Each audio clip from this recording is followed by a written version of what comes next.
Welcome back, class.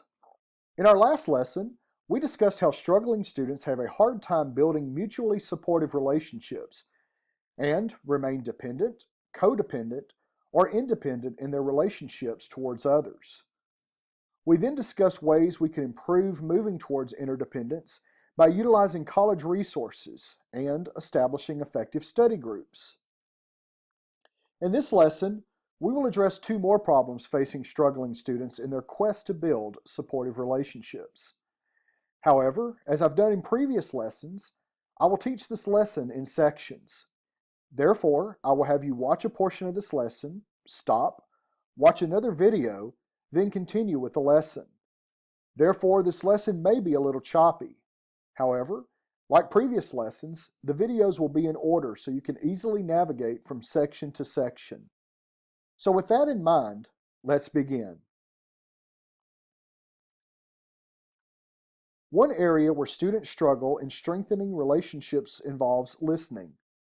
Struggling students often listen poorly and demonstrate little desire to understand another person's perspective. Whether we'll admit it or not, few people are truly good listeners. Too often, we're thinking about what we want to say next, or our thoughts dash off to our own problems, and we ignore what the other person is saying. Or we hear what we thought the person was going to say rather than what he or she actually said. Therefore, if we want to be successful as students and move towards interdependence, then we need to learn how to actively listen to those around us. So what do we mean by active listening? Simply put, actively listening means we accept 100% responsibility for receiving the same message that is being sent by the transmitter. Therefore, when we actively listen, we're telling the sender that we value them and that we are trying to see the world through their eyes. The first way we can strengthen relationships with active listening involves listening to understand. When we listen to understand, our goal is to fully focus on the speaker and activate empathy. In other words, we're doing everything we can to receive the message, instead of waiting for the first opportunity to jump in with an opinion or statement. Secondly, we can strengthen active listening by learning to clear our minds and remain silent. When we do so, we're working to eliminate distractions and the judgmental chatter from our inner critics and inner defenders. Therefore, we're listening to the sender to hear the undercurrent of the message and listening for a deeper message hidden beneath the words that are being said. As we practice such a process, it's good for us to show the speaker we are listening by nodding or offering some other type of verbal feedback. Another way we can strengthen relationships with active listening is to ask the speaker to expand or clarify his or her message. In other words, as the listener, we should never make assumptions about what the person is saying.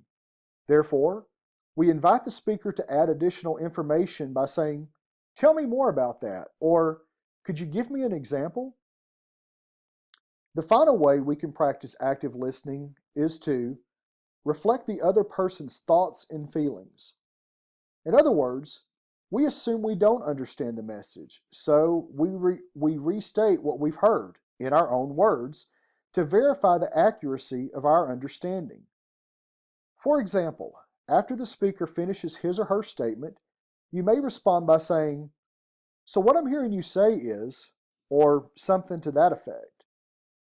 Notice that reflecting adds nothing new to the conversation.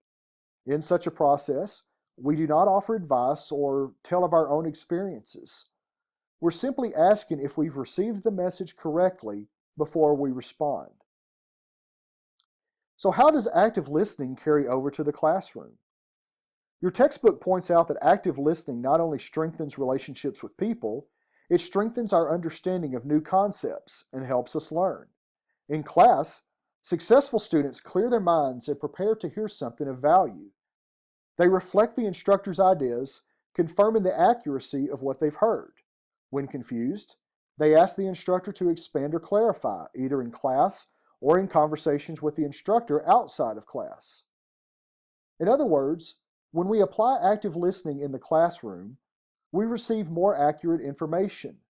Therefore, our notes are more in depth and we have better information to study for tests. So if you're not doing so, now is the time to start utilizing some of the techniques, not only in your daily conversations, but in the classroom as well. Now, before we move on to the next portion of the lesson, I would like for you to watch the video entitled, "If the United States Were 100 People."